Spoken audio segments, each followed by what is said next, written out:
Greetings and salutations, mappers, and welcome back to the Great Ace Attorney Chronicles. Last time, we were questioning the two brothers, who I can't recall what their names are.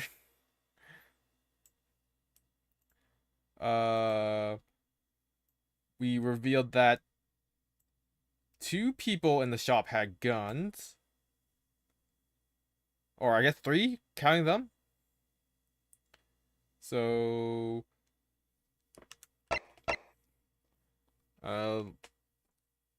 let's continue on. Oh, apparently they're being commanded by someone, too.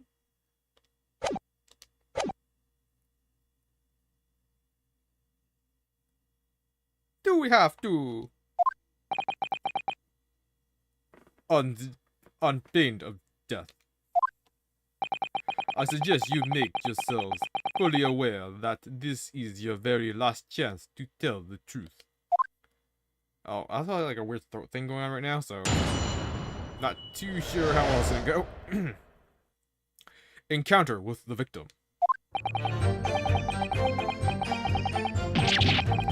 Alright, so we just got inside the gaff and heaved a sigh of relief when the geezer showed his mug.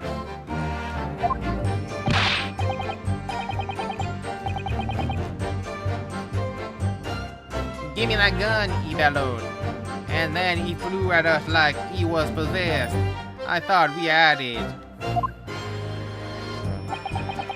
For an old geezer, the bloke was strong as an ox. He chucked me over the counter.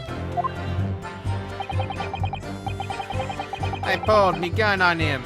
And then he legged it through that door into the back room.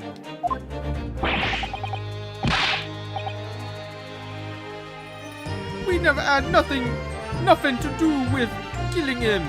That's all what happened, I swear.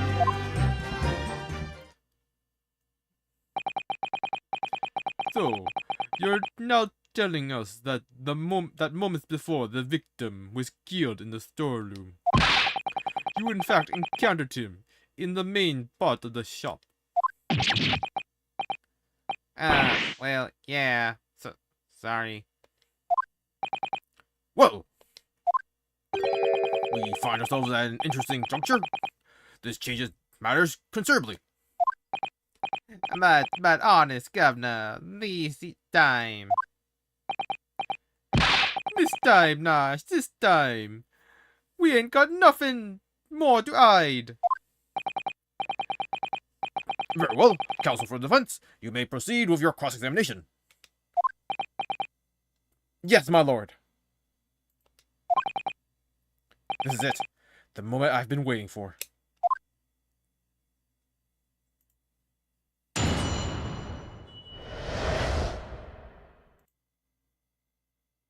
Where's my preview windows? There you go. Encounter with the victim. Alright, so we just got inside the gaff and heaved a sigh of relief when the geezer showed his mug. Hold it! When you say geezer, I presume you mean the victim and proprietor of the shop, Mr. Windybank? Well, sorry, I mean, that's right.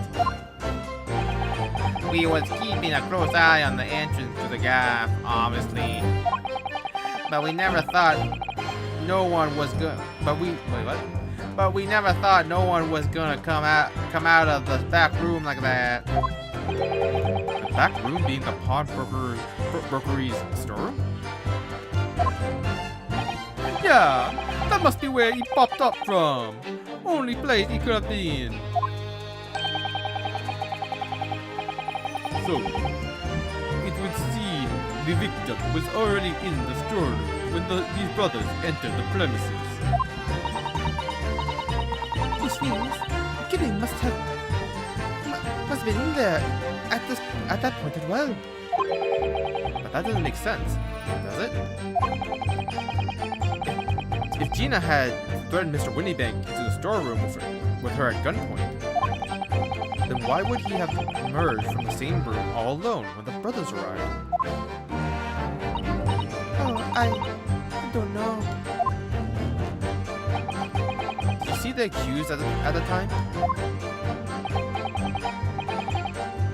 What? That mortal Tula? Couldn't tell ya. No way, Copper. We had bigger fish to fry then. I mean, Nagita just lost it.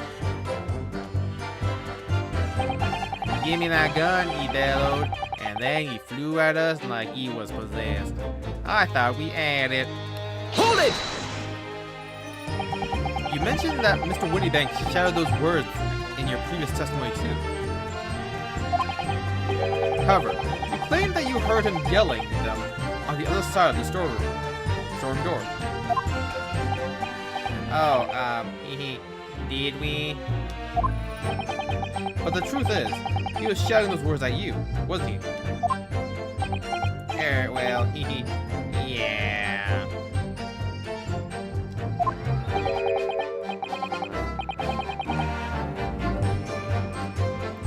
Was the victim, Mr. Windybank, wielding a gun at the time?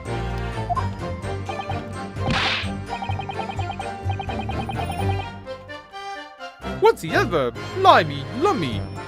A great ugly barrel yard! Pointed straight at me for frontispiece! So what you're saying is, you definitely saw Mr. Windybank with the gun at that time, is that right? It is, Gov, it is! Spot on! Then all of a sudden he came at us, he did. It was bedlam! I didn't know who was gonna go for who! Who was going for who? You were clearly all going for each other. Like Nash said, we thought we had it. I mean, poor old geezer. The bloke was strong as an ox. He chucked me over the counter. Hold it! Yes, I know that you mentioned the counter in your previous testimony too. Well, yeah, of course we did. He knocked over a load of books, a candlestick, and some skull whatnot. Like a tangled as a marionette. What knocked over the picture frame? What knocked them scales on the floor? So in fact, it wasn't the sound of the gunshot that shocked you and made you knock those things off the counter?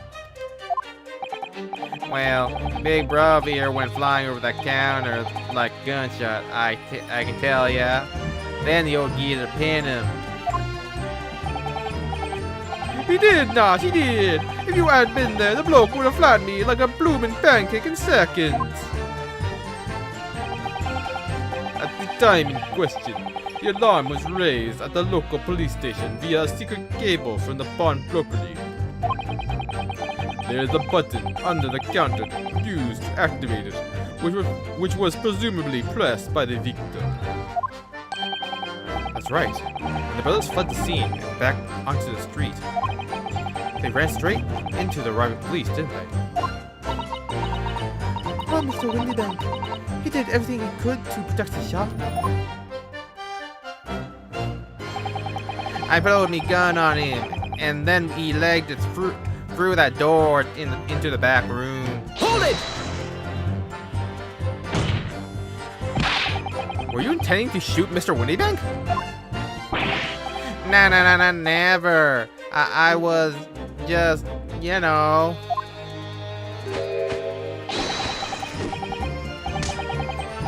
Looking out for me, bruv, weren't I? He was being flattened, don't forget. By a man whose shop was being burgled, yes. And then, the man fled into the storeroom when you pointed your gun at him. Is that it? Yeah, that's it. He shoved me away, then ran off through that door and shut himself in. There's something about that last remark. Something that doesn't quite ring true. I wonder why Mr. Windybank ran away into the storeroom. What? Well, according to what everyone's saying, Kenny was in there waiting for him. With a gun? Ah, yes, that's right. Gina allegedly used Mr. Windybank's gun to threaten him and force him to open the storeroom door. In which case, how did the gun end up in Mr. Windybank's hands again? I have no idea. But that's strange. But the strange thing...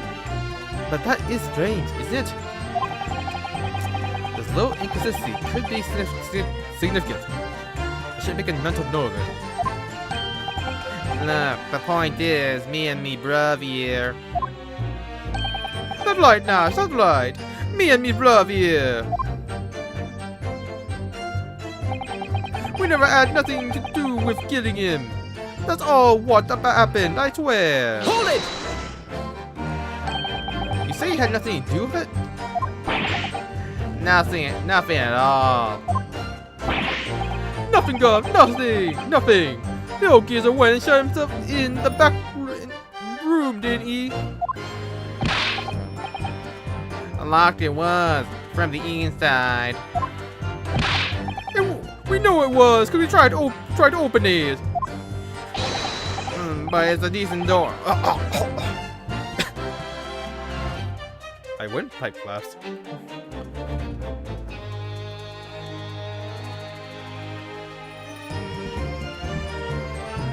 That was the first. But it's a decent door, that one. Good and strong. Wouldn't budge an inch. So, in the end, the situation remains unchanged. Inside the storeroom with the pawnbroker was only one other person. The sole person who could possibly have shot the victim, the accused, Miss Gina Lestrade. It would indeed appear so. What say you to that, counsel? I don't know. Was there anyone else apart from Gina who could possibly have shot Mr. Windybank? There could have been. Oh, you don't have evidence yet.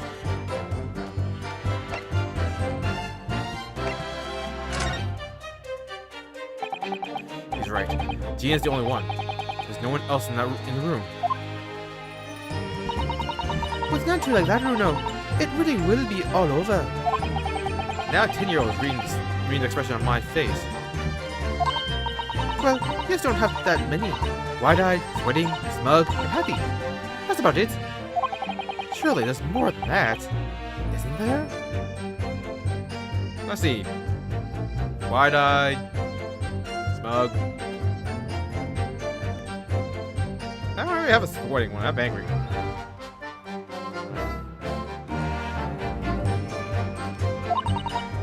Anyway, I think you might want to consider some other possibilities here. Or rather, I think you have to. Otherwise you won't get anywhere. Or rather, you won't get anywhere. I'm just here for more support, remember? And it's time. And it's at times like this that I really appreciate it the most. So that's all these brothers are willing to reveal this time, is it? They're still hiding something, don't you think? Yes, I'm sure of it. And it's not just a minor detail either. It was almost certainly because of these two that poor Mr. Windybank. Well, you can't let him get away with it, Bruno. I know. I get the feeling that there's even less evidence at my disposal this time to prove that they did it. We've come so far. Now it's time to finish them off. Well, I'll do my best.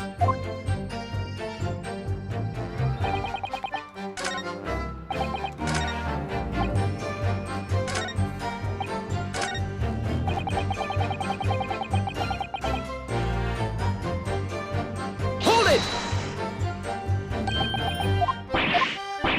Okay, this is the one where we had. Oh.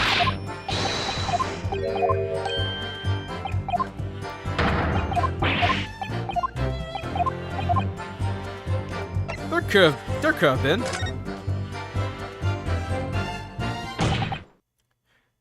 Mr. Skulkin. Eh? What? What's that look for? From the moment you admit that you'd encountered the victim face to face that night, the course of this trial changed completely. He did? What is your point, my learned friend? The question we must answer is, who could have shot Mr. Windybank? And it is the belief of the defense that the defendant is not the only possible answer at all.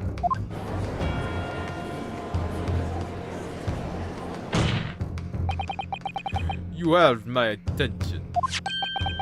In that case, let us return to the plan of the premises. The victim was killed in the storeroom, which was locked from the inside. Those are the facts. So pray, what other possible answer to the question of who shot the man could there be? Counsel, you must now provide answers to the court in respect of two conundrums. Two, my lord? Twice as many chances to be right, maybe. Indeed, namely, from what location did the culprit shoot the victim? And furthermore, where was the victim at the time? Oh, that's easy. Understood, my lord. Are you alright, Bruno? I'm not entirely sure, but there's one thing I'm sure about. If I can prove that there's a credible new alternative to what happened, it would change Gina's prospects hugely. So now, time for some clarity. Show the court on this plan the answers to the questions posed by his lordship. If you believe someone else could have killed the victim, indicate from where that person could have fired the gun. Obviously in front of the door, there's a little opening. Take that! The defense believes that the culprit could have shot the victim from this location here. And in answer to the second question, assuming the culprit fired from the location indicated, where was the victim at the time? Take that!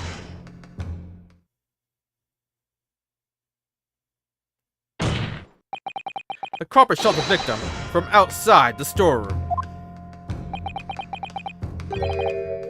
Continue. Mr. Windybank died instantly from a bullet wound in his back. Looking at the stain of blood on the storeroom floor, it doesn't appear that the body was moved after death, which tells us that he was almost certainly shot while he was in the storeroom. However, the crucial point is, where was the shooter when the fatal bullet was fired? So, you are adamant that the shot was fired from outside the storeroom? Well, according to the Skulkin brothers' earlier testimony, I pulled my gun on him, and then he legged it through that door into the back room. if Mr. Windybank ran away through the door, we have to assume that the door was open at the time. Oh! It was at precisely that moment when the victim was fleeing for his life that these brothers had the perfect opportunity to shoot the man in the back once he was inside the storeroom. Yeah, Good. Come to think of it, do you remember what the prosecutor said at the time at the start of the trial?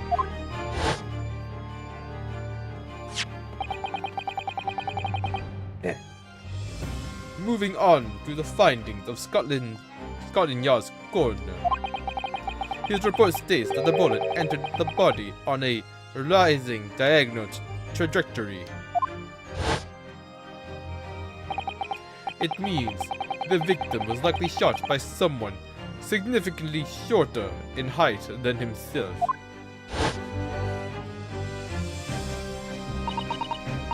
Poor man, shot while he was running as fast as he could to safety. Ah, of course.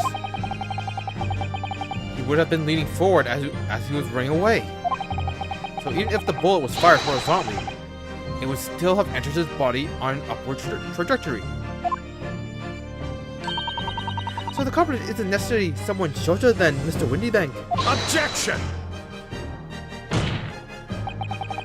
I'm sure my learned friend can't have forgotten that the storeroom door was found closed and locked from the inside. You claim the victim was shot as he fled into the room. Do you also claim his corpse was dexterous enough to turn the key in the lock? But, what if someone else locked the door? Yes, there is someone else who could have locked the storeroom door. Is that so? Very well then, counsel, present your hypothesis to the court. In the scenario just described, the defense assertion is that the victim was shot from outside the storeroom.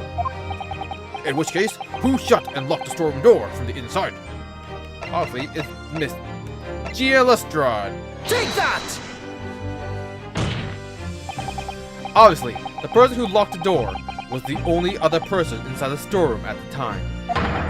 The defendant, Miss Gia Lestrade. Objection! That's absurd. You're suggesting that the accused deliberately engineered the sealed room.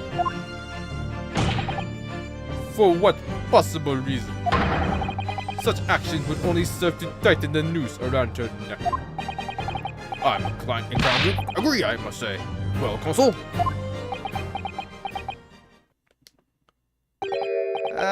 Yes, that's a tricky one, that. Isn't it? Half-baked notions have no place in my courtroom, counsel. Remember that, please. But of course, Ginny would have locked the door.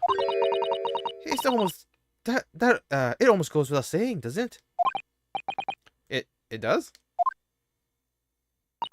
Well, if I was Ginny in that situation, I know I would have locked the door as quickly as I could. I mean, those two burglars had just fired a gun in her direction, hadn't they? Oh yes, obviously. Before the two brothers arrived, Miss Lestrade and Mr. Windybank were in the storeroom together.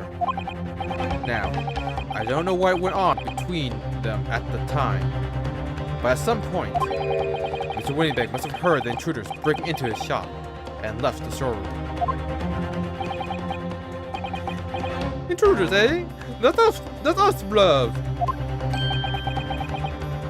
If your theory is correct, that would leave the accused alone in the storeroom. Yes, it would. Then, probably only moments later, the victim fled back through the storeroom door, hoping to escape danger.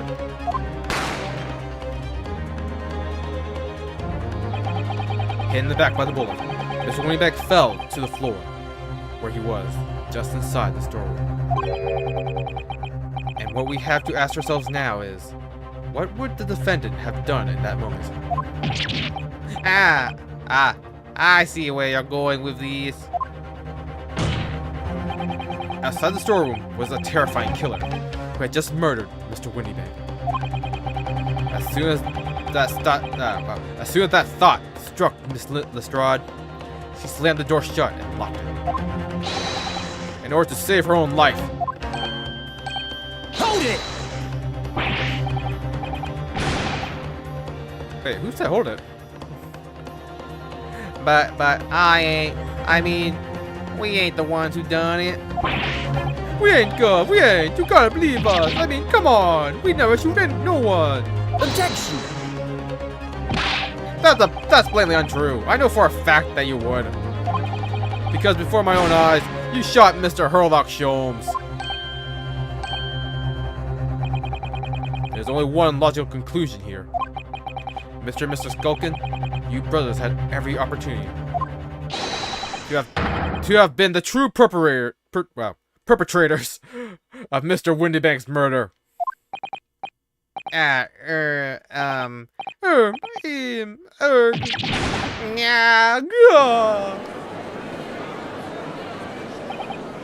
Well, the boss. You mean to say that it wasn't the pickpocket who shot the photograph rob? I should have known it was one of those three brothers. Look as they has the death for us. That's amazing, Bruno. All the members of the jury seem to be firmly on your side now. I know. First time ever. And probably the last.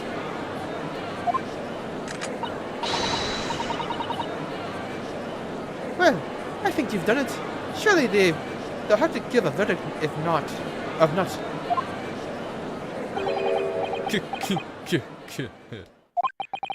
An admirable effort, my learned friend. What's this now? He's laughing. You find the situation amusing, Lord Van Zeeks? I myself find the defense's argument most persuasive. I dare say. Such chicanery is the bread and butter of the street performers in your provincial eastern nation. But such blatantly malicious conjuring tricks amounts to nothing more than inexcusable petty foolery here. What?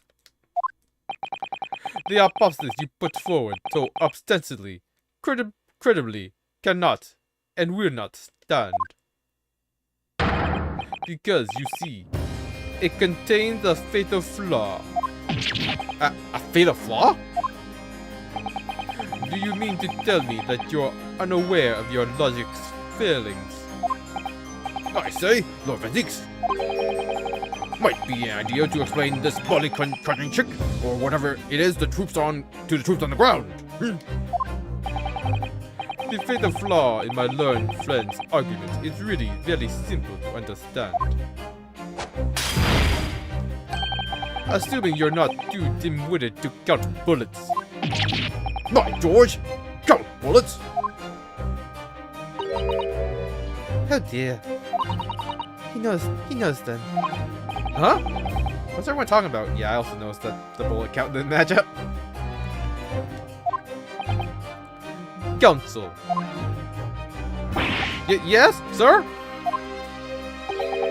Tell the court, how many bullets were found at the scene of the crime? Two bullets. Correct. The first, which hit the victim in the back, ending his life. And the second, which struck the detective, Sherlock Holmes, on his arrival at the scene. Indeed. The defense presented a picture of showing the damage caused by the second bullet earlier in the proceedings. The bullet which injured Mr. Holmes appears to have passed through his body to strike the counter.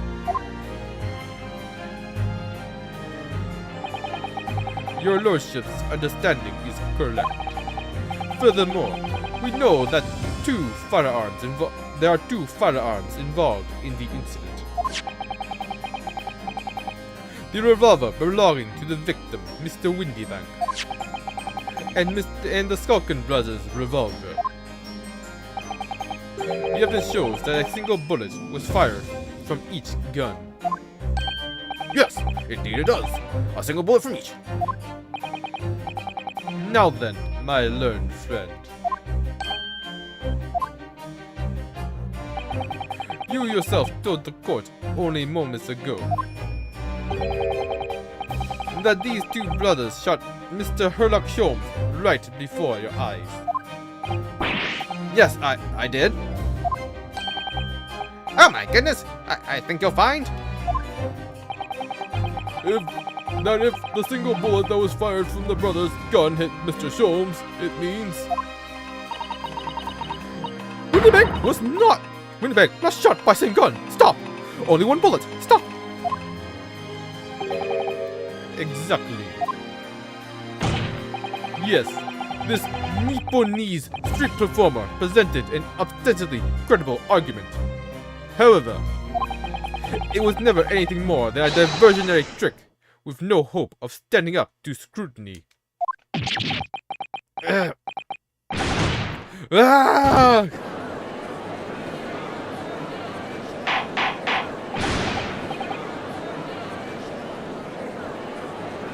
Order! Order! Order! Ah! Pray forgive the discourtesy of flinging the dregs of this hollow nectar into the public gallery. Lord Ventix! But this court needs to open its eyes. The accused, Miss Gina Lestrade, is no ordinary little girl. Despite her young years, she can, regrettably, no longer be described as a juvenile. No, the person in the dock is far from a law-abiding citizen. She has a past riddled with criminal conduct. The truth is, the accused broke into the pawnbrokery on the night in question with loathsome intent. As we can see beyond doubt in this print, which depicts her threatening the victim with the murder weapon. And I have here in my possession one more piece of evidence the prosecution wishes to present. That this?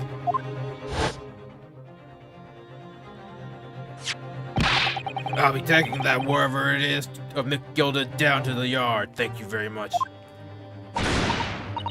No, don't! Don't give it to them! It's mine! That is, mine! I'm sorry, miss. But anything belonging to McGilda has to be taken in as evidence now.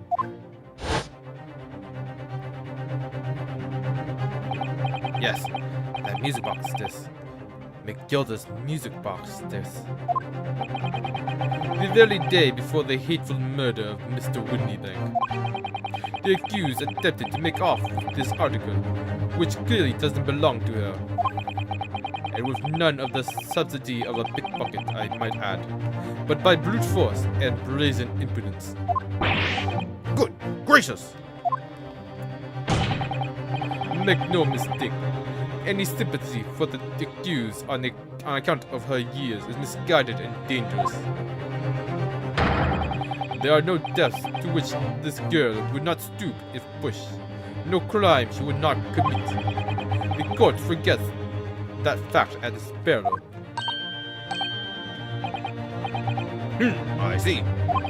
I think it would be prudent to take this music box this into evidence, counsel. As Grimm's testament.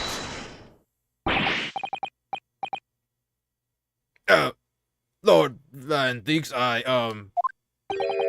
Inspector Gregson. What? Yes, Inspector. we had a meeting yesterday at the yard with the prosecution service, and I think it was agreed that the disc would be used as evidence.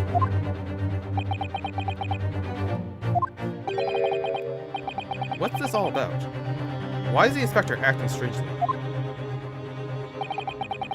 It's the first time he said anything to Van Zeeks at all. I am unaware of any such meeting. But those were the instructions right from the top. The government bigwigs were insistent. Inspector, I am the prosecutor, and I alone determine how to present my case. Your warning is noted. Thank you. The prosecution wishes to proceed with submitting this disc as evidence, my lord.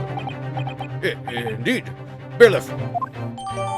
The music box disc was entered into court record. The prosecution has established the accused's motive, opportunity, and baseness of character. Let's check it out. Can we do the blood test now?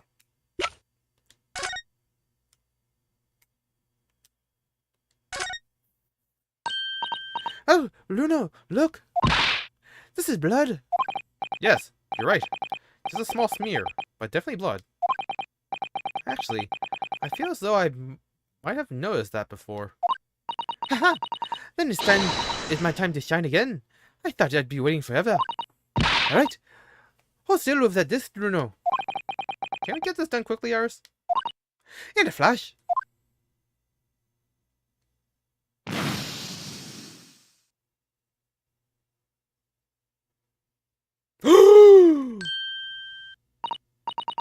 It's green. Which means it's not Shone's blood on the calendar, but a third party.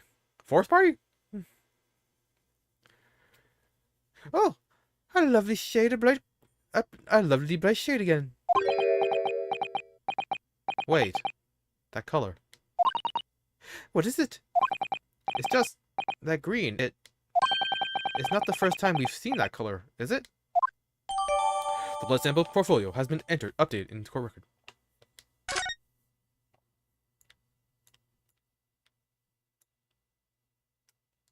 God damn it.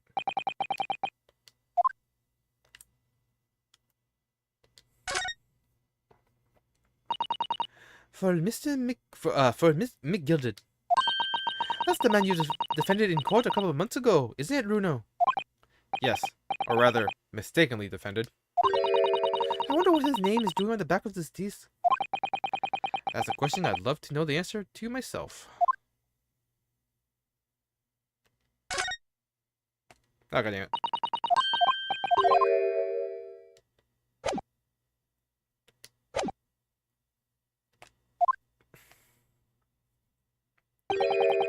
There is nothing more to add.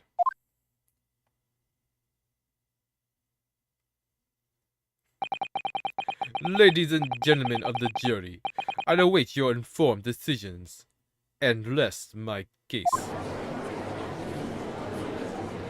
I don't believe it. I had the jury on my side for once. For all of 5 minutes. Oh dear. I'm waiting for 5 minutes, Bruno. My lord, I wonder if I might say something at this point. Proceed, Foreman. Well, been something about a bit of fog up until now, if truth be told, but all of a sudden, the answer ball is obvious to me and my men. There's only one thing for it. oh no. Very well, the court will hear from the jury. Ladies and gentlemen, you will present your leanings as the defendant's as to the defendant's culpability. Guilty. Guilty. Guilty. Guilty. Guilty. Guilty.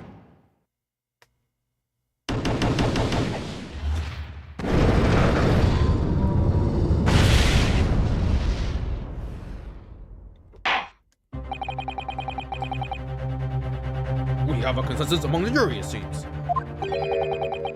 When you have eliminated the impossible, whatever remains must be the truth.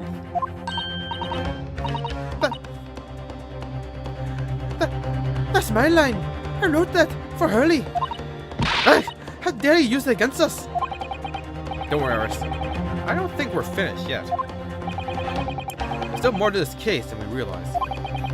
It must be, because there's one thing that I'm absolutely certain of. Gina didn't shoot Mr. Winniebank. That's beyond any doubt.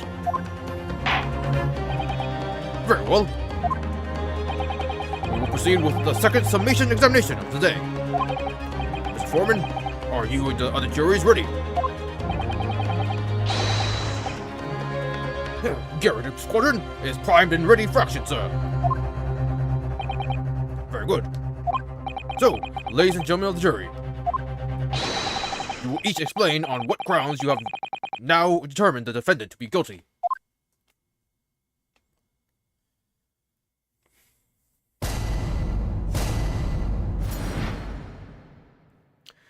The jurors' contentions. What's a rogue always a rogue, I say? Different breed of us, different breed to us, law-abiding citizens. Only 2 bullets were found at the scene. I would say the whole case is done and dusted. You and the upstairs got to see the truth here. Every which way you look at it, it was the pickpocket. I never imagined that simple operation would cause me such grief. The accused attempted a theft on the previous day. I can see I'm in for a busy day ahead. I am ballistic expert. I have seen many shootings. There is nothing I do not know about guns. That's not super relevant. Can we present him with the calendar? It would seem there is little remaining room for doubt. I have to admit, I was rather bowled over by the argument put forward by the chap in the black. But when that fell apart like a house of cards, I saw that I'd jolly well been hoodwinked. Well, no more. The whole courtroom is turning against me. Isn't that fair? Iris? That prosecutor is being mean. Just because Jeannie's done some things she shouldn't have done in the past. That doesn't make her a murderer.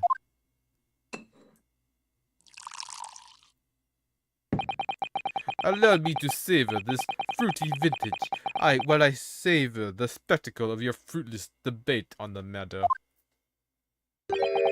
Here's to the truth coming out, eventually.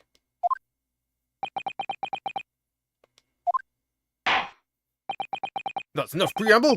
Counsel, proceed with the summation examination.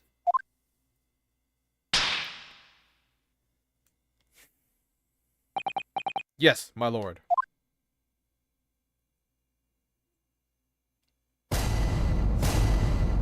Jury examination. The defense's rebuttal. Once a rogue, always a rogue, I say. Different breed to us law-abiding citizens. Hold it!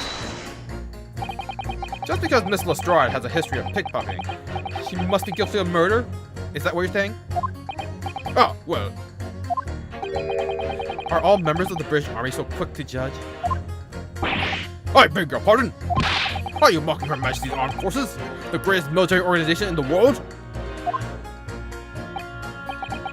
No, I'm simply illustrating my point. Making assumptions about people because they're a soldier or a pickpocket is wrong and dangerous.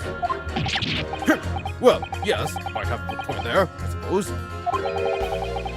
But let's not forget the girl had already shown she had it in her from before. She's clearly a criminal sort through and through. Can't deny it. When you say that she's shown she had it in her, are you referring to this? Exactly. Tried to swipe that only a day earlier, or am I mistaken? Not exactly. Given that I was actually there at the time, it's hard to refute that. Have you actually seen the real thing? I can't wait to have a closer look at it. Oh yeah. Oh yes, of course.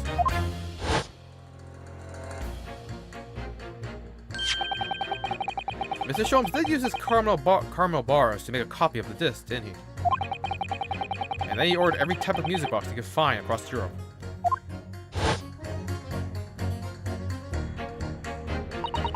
We still don't know what tune it plays though, do we? But I'd love to see how the original compares to Hurley's copy. McGilda's disc. Could it be a clue somehow? Perhaps we should examine it more in detail. As only 2 bullets were found at the scene, I would say the whole case is done and dusted. Hold it! It's the number of bullets that has you convinced? Only 2 bullets were fired, and the 2 guns that fired them have been examined by the police. When the parlor maid asked me how many are invited for dinner, I always tell her to count the table channels. Well, that's logical, I suppose. Oh well. Yes? Sometimes as we're dining, property does go missing. One or 2 guests rather like the fine china. Does your employer dine with thieves? So I suppose, if there was another bullet somewhere of which we were unaware, I'd have to reconsider my position. A third bullet somewhere on the scene. Could that be possible?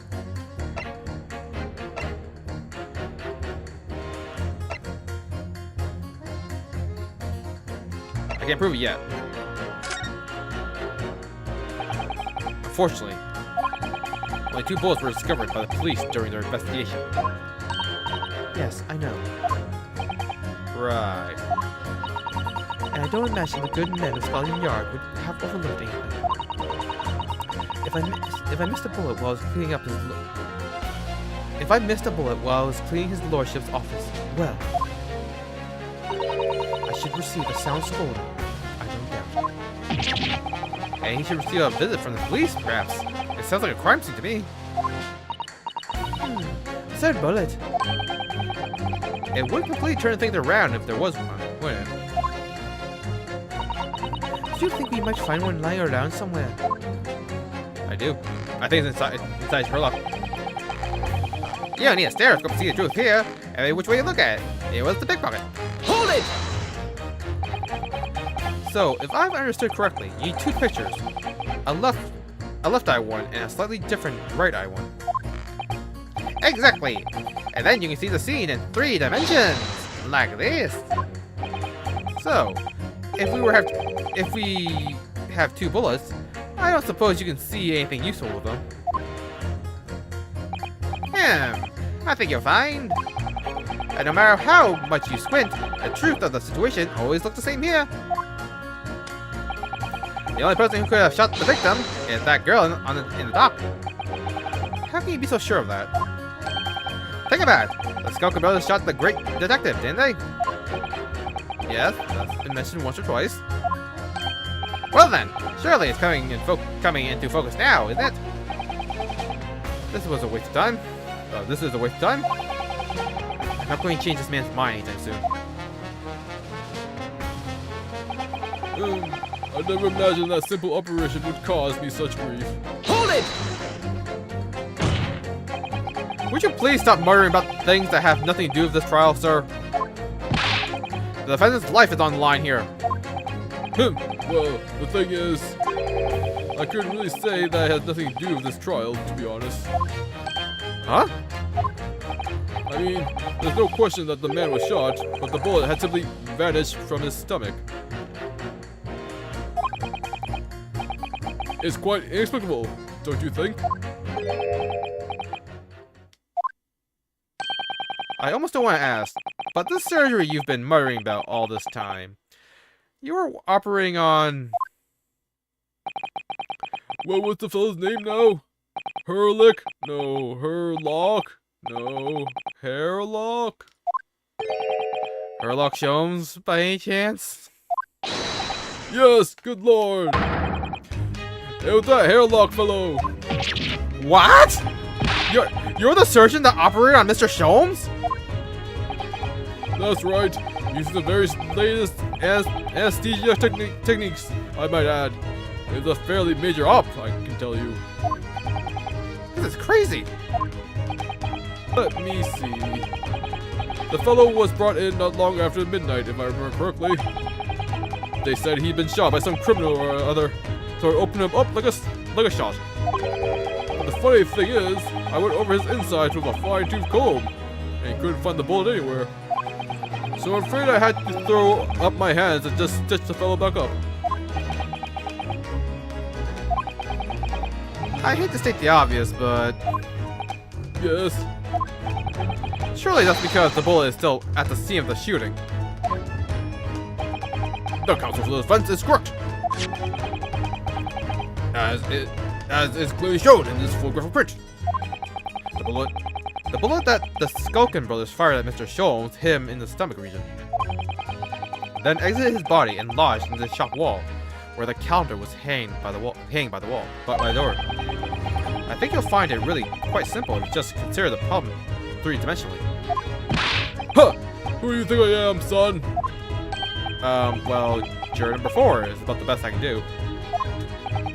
As soon as I saw the wound in the man's stomach, I flipped him over. Like a pancake? Are you saying that you checked his back? Of course I did, and there wasn't a trace of injury. No sign of the bullet had left the body at all. What? That's the point. The only logical conclusion was that the bullet was still somewhere in the man's innards.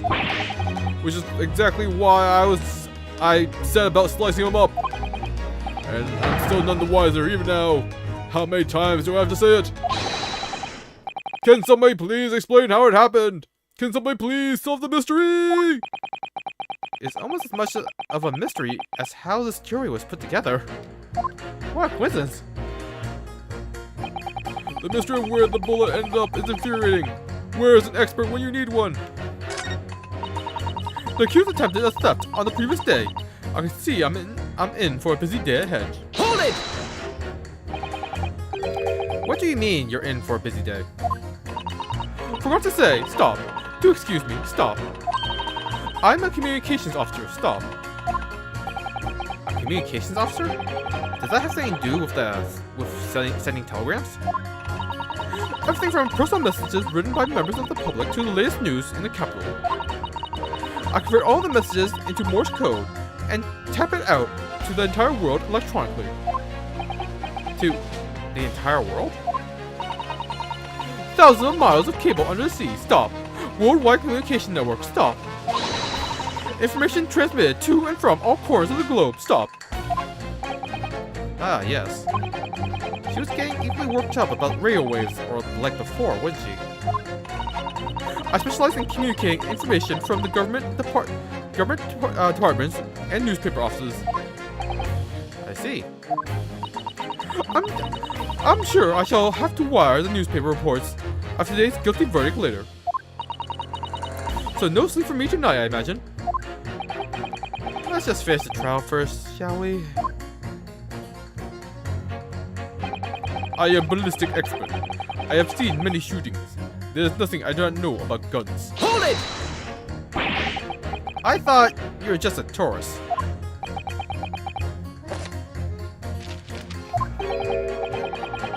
Good day. I am visiting London for sightseeing. I would like to take bus to Crystal Tower, please. Do they have buses that kind of heck carriages still?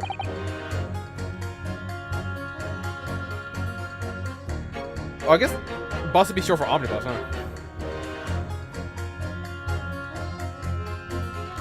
There's no way he's just a visiting tourist. So, you're a ballistic expert. Who knew? I have much experience with guns. Ah, I have lived through many, how would you say, extreme, violent, bath of, no, blood of.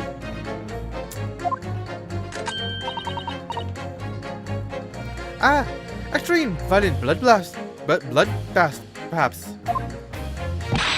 Da, those extreme, violent bloodbaths. English is very difficult tongue. Considering the sort of people you associate with, I'm surprised you don't have a tongue. Anyway, if you have questions about bullets and guns, you ask me. There is nothing I do not know, no mystery I cannot solve. He's very confident in his knowledge of guns, that's for sure.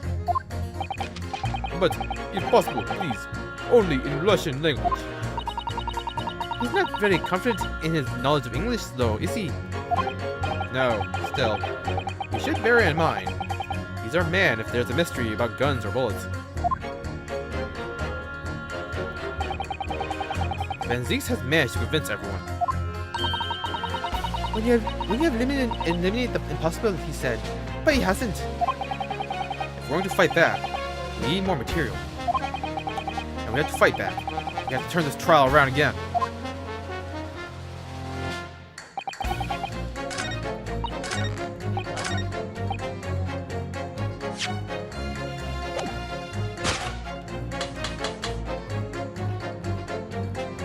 Objection! Those two statements clearly contradict. The idea that all I do is pit jurors against each other. That's a good one. Oh, a ballistics expert. Fitting. P-I-D-T. On the ninth question, Mr. Sholmes was shot by one of the Skulkin brothers. But since there was no sign of an exit wound on his back, we must assume the bullet didn't pass through him. However, no bullet was found lodged in Mr. Sholmes' body either. Furthermore, A bullet was found lodged in the wall of the shop where Mr. Sholmes was shot. Juror number 6. Hello, my name is Villain. Pleased to meet you. This is a apparent contradiction in the fact that is so clearly troubling juror number 4. Are you able to explain the mystery? I have seen very similar situation in Motherland. It was night. There was blizzard. I was running away along mountain road in freezing cold. Golly! The snow was piling high on both sides of the road. It was very narrow and dangerous. My pursuers had hunting rifles, and they were on dog sleds.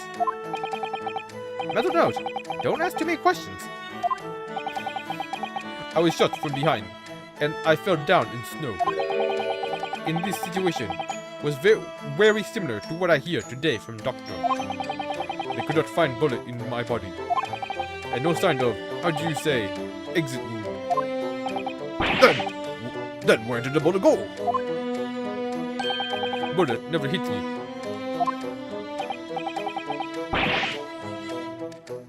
Well, if it never hit you, why did you fall down? Bullet hit frozen wall of ice very close to my side. What?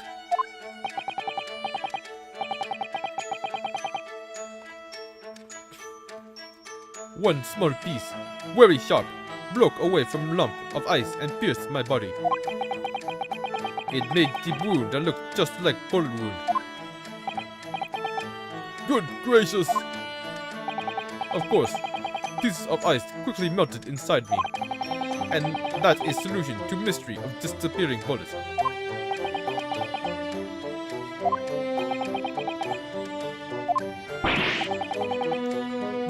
But that doesn't answer the question at all!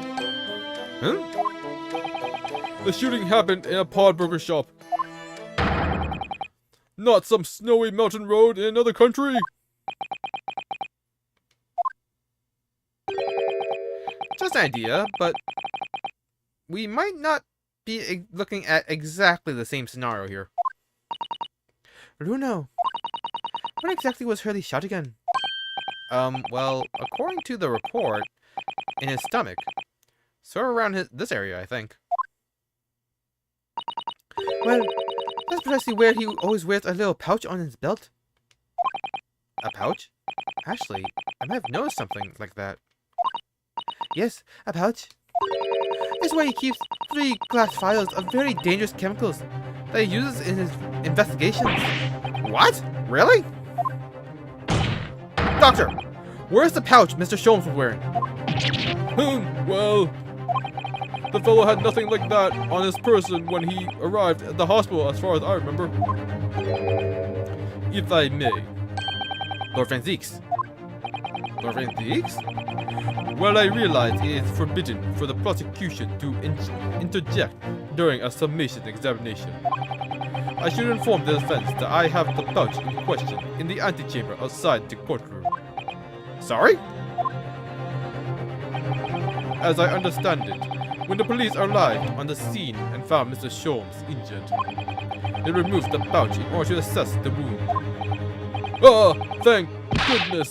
I thought I was getting forgetful for a moment. Since then, it has been in my safekeeping along with all other evidence relating to the case.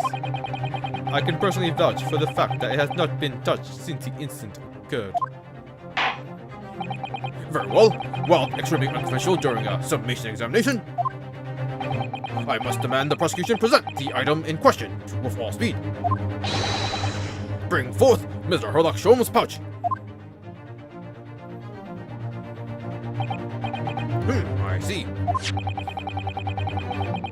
So this is the pouch worn by Mr. Sholmes on the night in question, is it? Look at that! One of the files is broken, and the leather around it is scorched black. It's almost as if the file exploded. Exploded? So, that night, the bullet from the Skulkin brothers' gun struck Mr. Sholmes' pouch. And it was the glass vial exploding that caused that fellow's injury. This bullet did not penetrate the victim, but was deflected into wall of shop.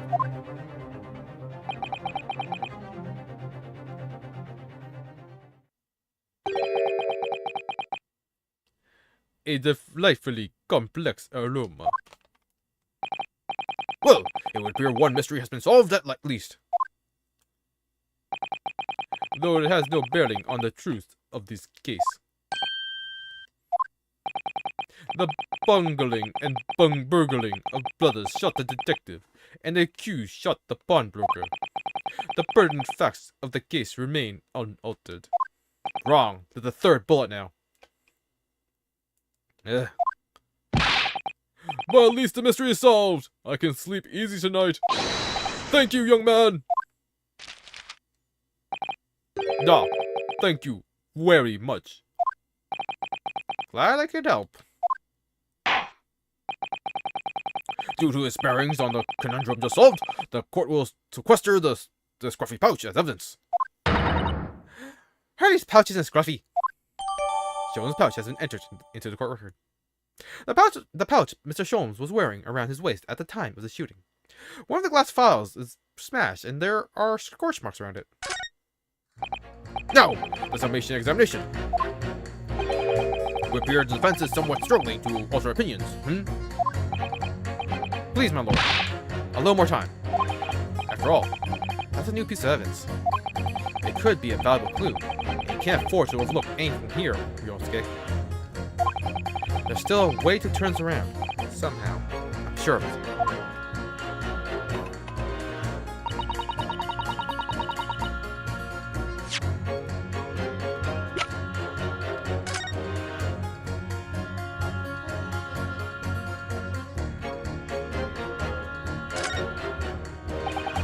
Oh look, there's a hole here at the back. It doesn't look much like a bullet hole, but clearly something's ripped through the leather with great force. Something must have pierced this somehow to have left this hole behind. Yes, it looks that way. Mrs. Sholmes and his pouch both took a beating, didn't they?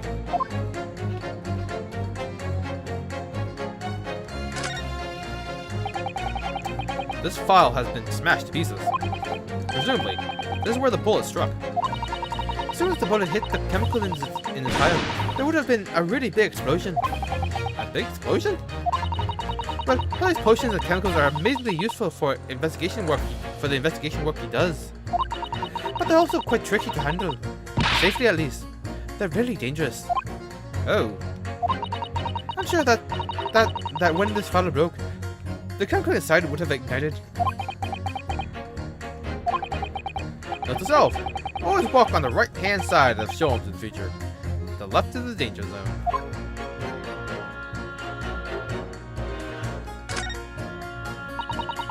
These glass files are full of Harley's homemade potions. Homemade? Yes, like fingerprint powder that show up where people have touched things. And scent amplifying solution to intensify the smell lingering on an object. That's amazing. They're all very easy to use. There's just one thing that you have to be careful of. They're all very flammable. Mr. Sholmes is a walking bomb. Either he's passionate about finding out the truth or just oblivious to the dangers.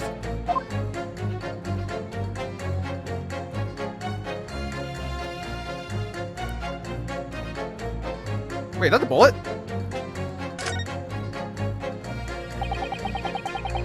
It's really scorched badly just here. Oh, the strap is broken. Look. This must be where the bullet hit then. Let me see. The third bullet! Yo! What the? Iris, look!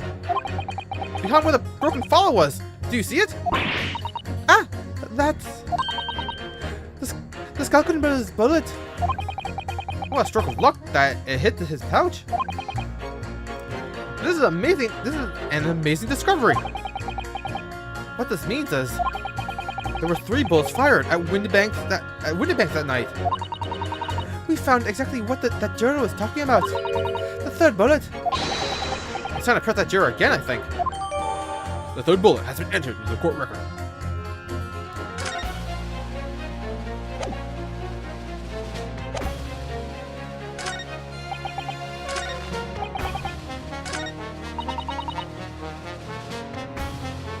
Hold it!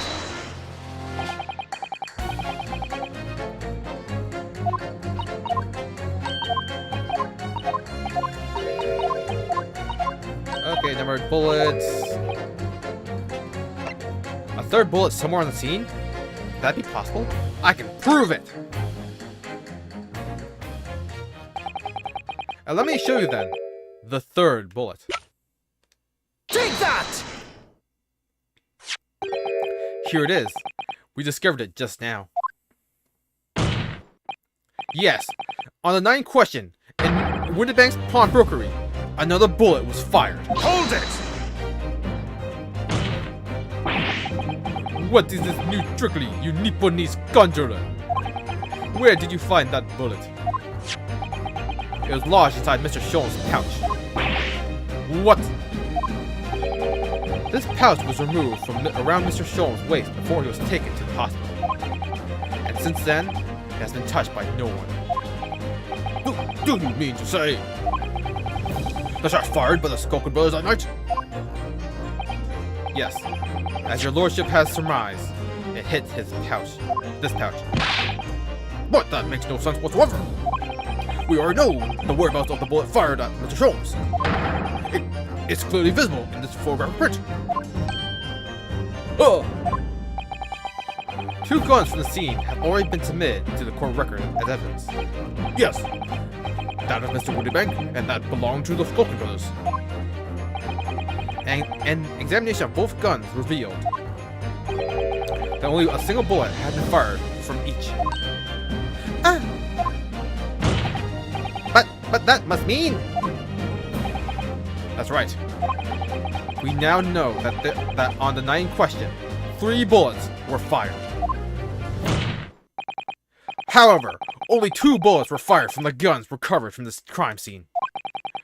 Until the incontrovertible inconsistency is somehow explained, we cannot and must not pass judgment. Good.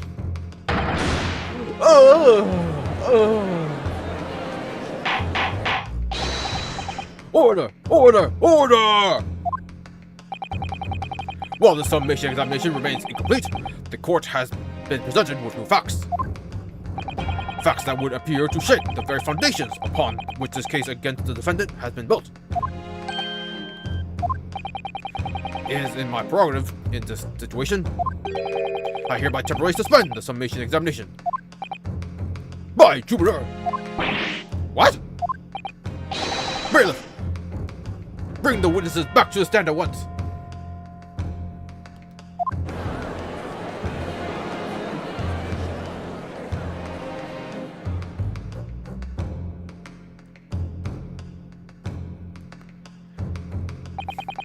Witnesses,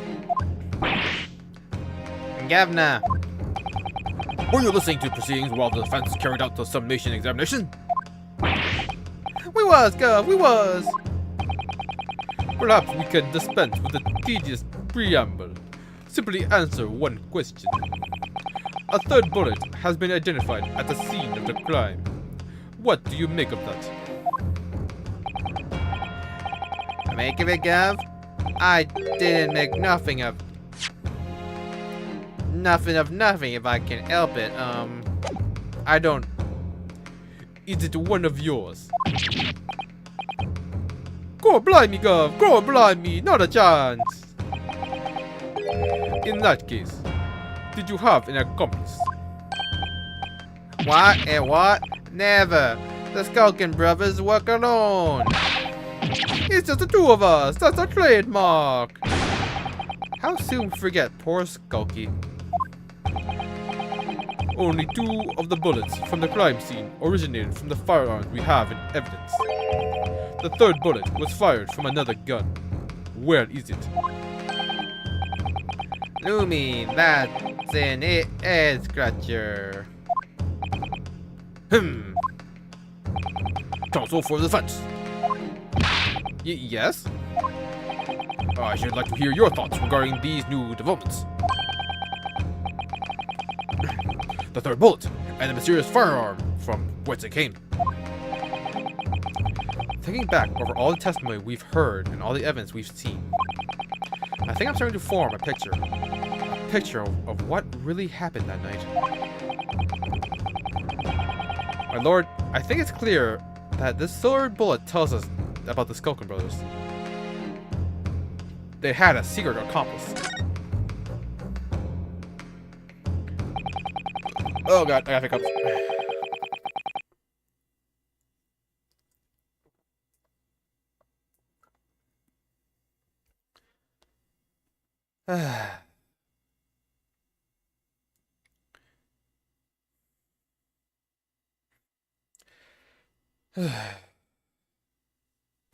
Man, oh man. On the night at Windybank's pawnbrokery, the brothers must have had been working with a third man. The witnesses are clearly doing their best to cover up the existence of this accomplice. But the evidence all points to the fact that there was someone else present, someone carrying a gun. Objection!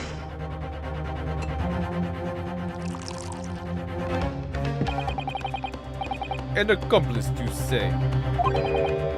Pigswill.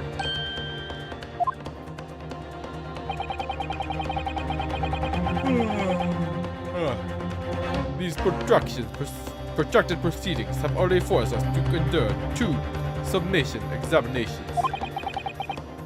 Yet, in all that time, there has not been a murmur of a third man. If this apparently wraith-like being exists, the court must be shown hard evidence. Without it, this fantasy would be crushed.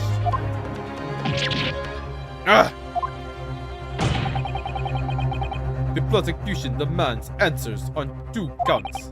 Firstly, proof, evidence that this accomplice was ever at the scene of the crime.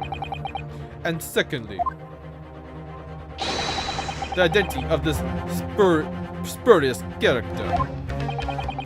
The Skulkers are lying, I know that. But how can I ascertain the identity of the person they're hiding? Well, counsel, I'm supposed to prove the existence of this accomplice and reveal the person's identity. In response to the prosecution's demands, my lord, the defense is ready to present answers. The defense is ready.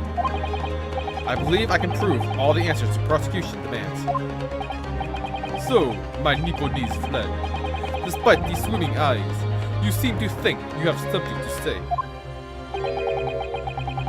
This promises to be interesting.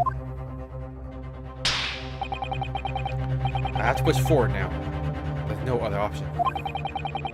I need to use every single piece of evidence available to me if I want to make a difference. in that case, counsel, I would ask you to present the evidence without delay. On the ninth question, in the moments leading up to the death of the victim, what proof have you that there was a third character, intruder, present at the scene?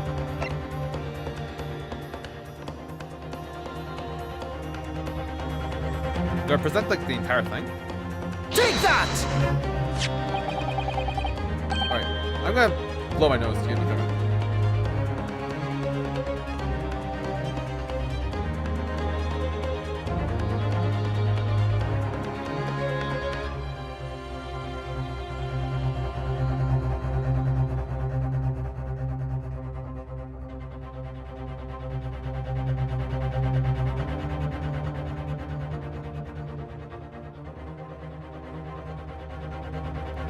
Whew, man. The evidence is right here in this portfolio. By Jove, that portfolio again, is it? Do you expect the court to rifle through your papers itself? Be more specific. claim one of those blood samples proves the presence of this third intruder. Well, which one is it? Take that! What am I looking at here? There appears to be some green paint or such like around the bullet hole in the middle of the in the middle of the counter. That's a blood stain, my lord.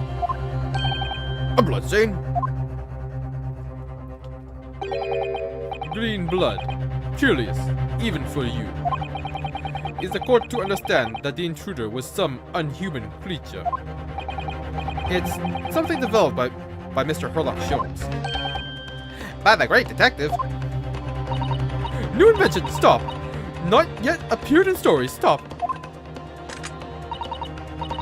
It's this, you see. It doesn't have a name yet, though. This fogger sprays a chemical that reacts with the different elements in people's blood to change its colors. Different elements of people's blood? Yes, everyone's blood is slightly different, you see, because it's made up of different elements. So by seeing what color it changes to, you can tell in a flash whose blood it is. Oh, that brings the whole extra dimension to looking at blood. Talk of blood in courtroom, stop! Very exciting, stop! As an example, this one shows the blood of the victim, Mr. Windybank. A striking blue. Yes. So you see, the green color of this blood stain on the calendar shows that someone else was shot at the main part of the shop. Now hold fire there, young man. Could be from some unrelated incident, could it? No, it's not unrelated. The date showing on the calendar is the date on which Mr. Windybank was killed. By golly! Therefore, we can assume that whoever was shot on the same day. Then whose blood is it? Well, the Skulkin brothers in the stand don't appear to be suffering from any gunshot injuries. Which means it must be the blood of somebody else. The third intruder, in fact. Objection!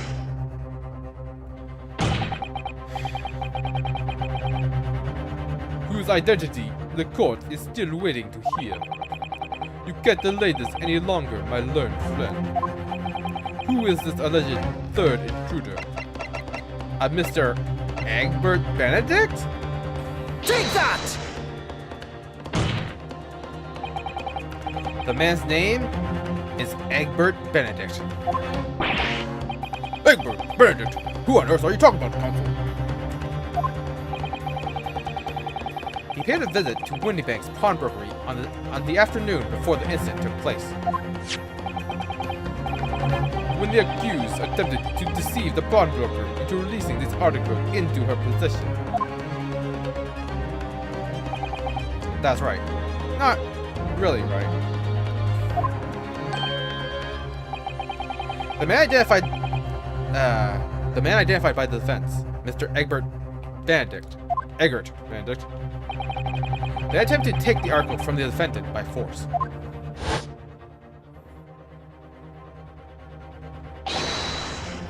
Broker. Yes, sir. I believe this filthy pickpocket thief had just redeemed an article from you, yeah? No? Well, yes, sir. The article in question belongs to me. I demand for it to be returned at once. That's a lie. What are you trying to pull? Give me back my overcoat, you rascal. And needless to say,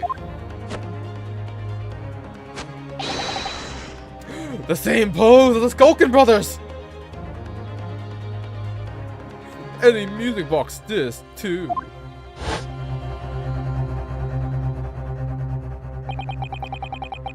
Inspector Gregson was there at the time and can attest to what happened. In the end, it was the inspector himself who took the disc. Can you corroborate this account, Inspector? Yes, my lord. That's more or less what happened. And in the interest of being thorough, I asked Windybank for a print showing the fellow.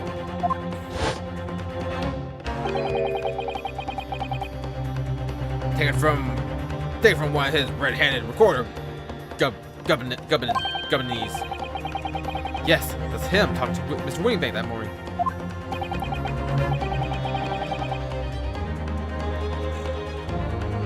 And you claim this man is the brother's accomplice? Well, Mr. Skulkin.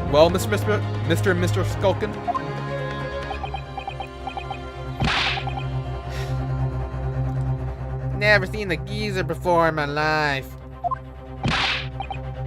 On me life, Gov! On me life! Never seen him! Well, somewhat unsurprisingly, it appears our witnesses disagreed with the assertion.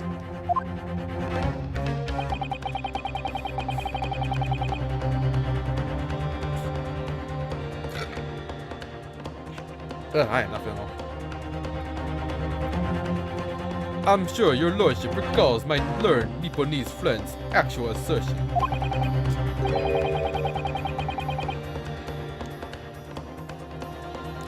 Which was that he can prove the identity of the alleged accomplice. Yes, and I can. Then show us the evidence. I agree. We must see proof that the clean-cut gentleman in the photograph is the filthy criminal you say he is.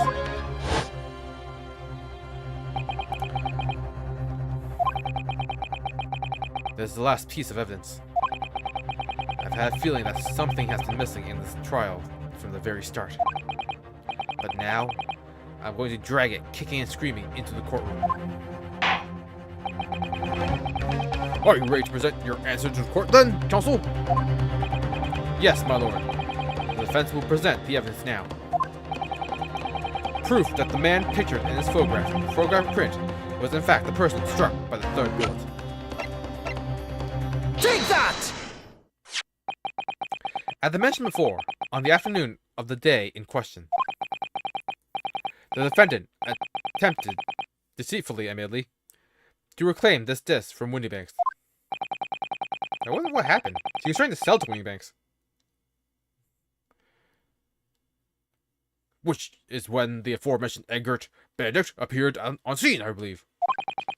This man attempted to purloin the article from the defendant's position, no? That's correct, my lord. I myself was present at the time. It was following this that a minor incident occurred.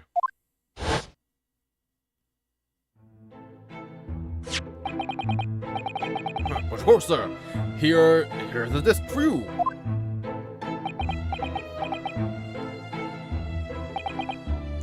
Very well. Then I shall bid you farewell. Say goodbye to style. Wait a minute. That disc is mine. Oh! What do you think you're doing, you little tramp? You've drawn blood, you filthy animal.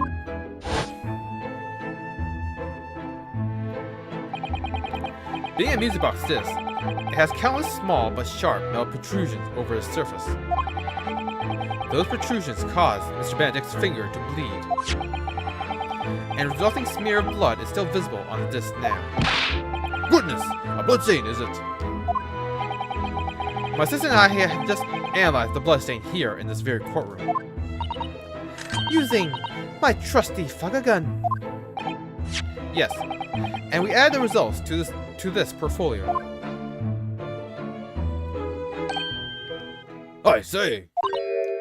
It's green. Which was number 5? It's exactly the same color as the blood around the calendar. The evidence is conclusive.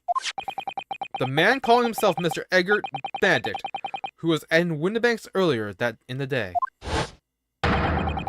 is the accomplice who was present at the scene of the crime that same night. So there was someone else there. Look at the two brothers now! They're swinging buckets! Oi! What are you talking about? It's boiling in here! My lord, it is the opinion of the defense that Mr. Edgar Benedict should be summoned to the courtroom to testify.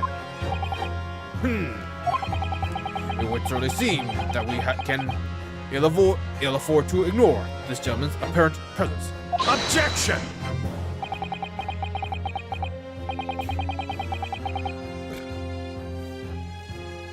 This has gone on long enough now. This flagrant ignorance of the mechanics of law. Sherlock Holmes, you say? Yes, I've heard the name. The protagonist in the series of short stories for the vulgar classes. A god of deduction or some such.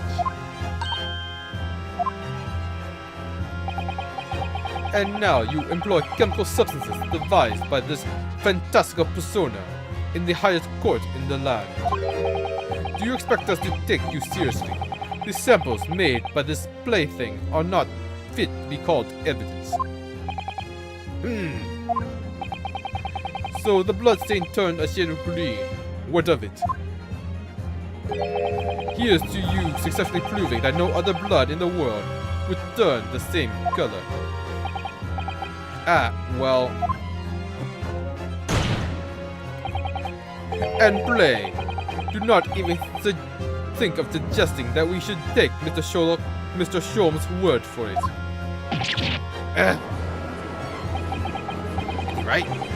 It's Mr. Sholmes' concoction. I don't know, but he's a great character. What are you talking about? You can't let him get that.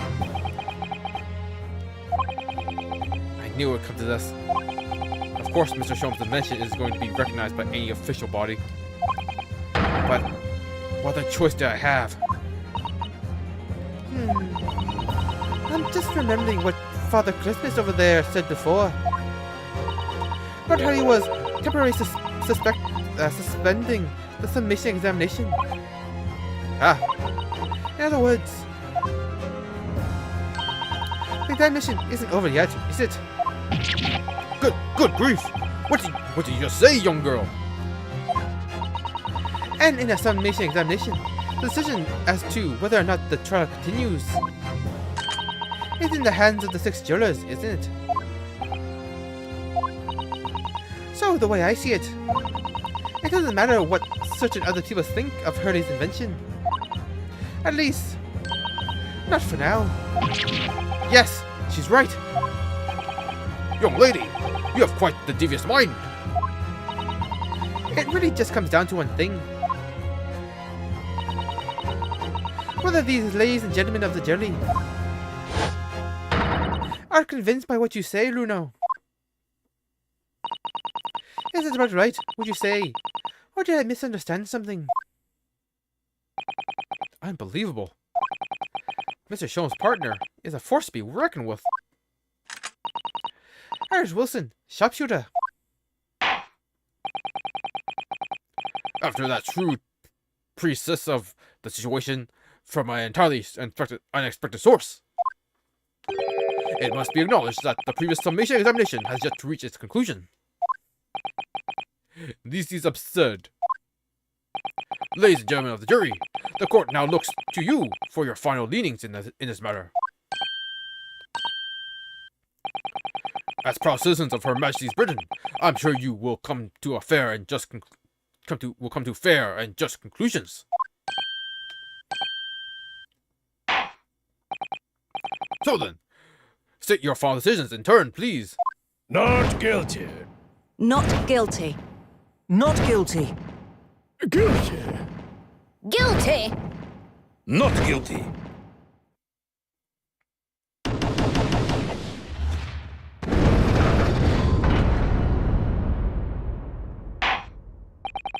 Two call guilty and 4 call not guilty. Such is the outcome of the summation examination. Objection!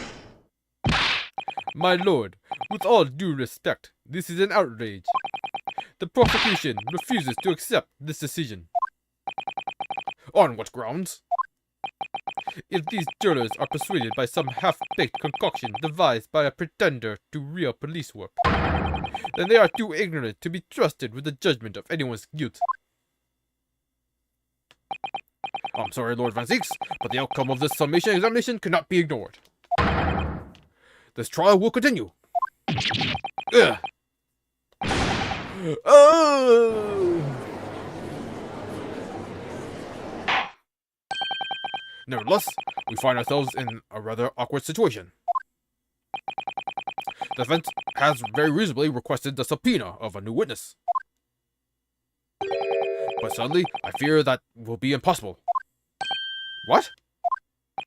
The name of the gentleman gave for himself, Egbert Benedict, is quite clearly false. I don't believe it.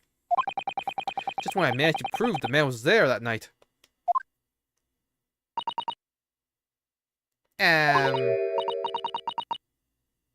Could I say something? Who was that? Please. Who spoke? It was me, my lord. Juror number 5? What have you say? What have you to say, madam? If possible, Inspector. Me, ma'am? I wonder if you might show the photograph print to me again. The one in which the gentleman is shown. Ah, right, yes. This one, you mean? Of Mr. Benedict?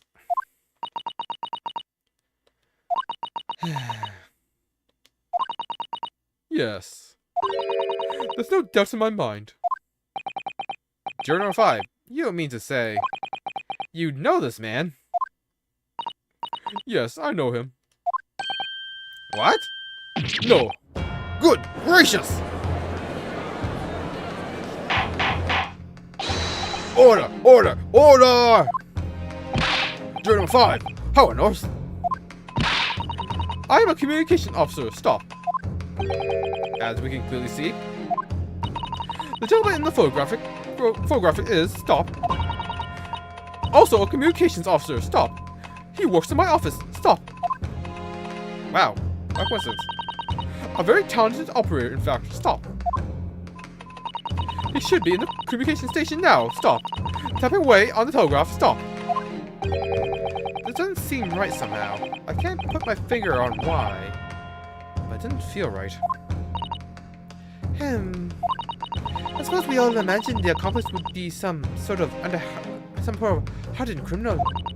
It's a bit unexpected to find out that he has a respectable job by day, whatever he gets up to at night. Yes, I suppose that's it.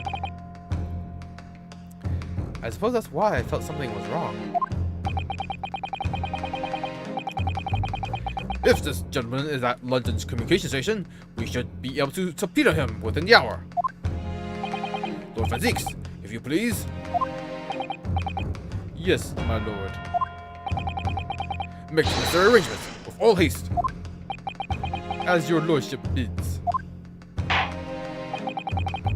The court will recess for 1 hour. When a new witness arrives, we shall reconvene to hear the gentleman's testimony. Inspector Gregson. Yes, my lord. I should like to hear from you specifically about events at the pawnbrokery on the day in question. Come to my chambers during the recess. Yes, sir. Yes, sir, my lord. Very well. Court is adjourned until 1:40 p.m. Ooh. To be continued. I'm going to stop it there for today. Because I am like weirdly bloated. Apparently when I do the judge's voice, I like pump air in my stomach and it's not coming out. So also my throat's like really burning. I don't know if I'm going to continue this tomorrow. I don't know what I would do. Maybe I'll play Mega Break. My friends are playing that.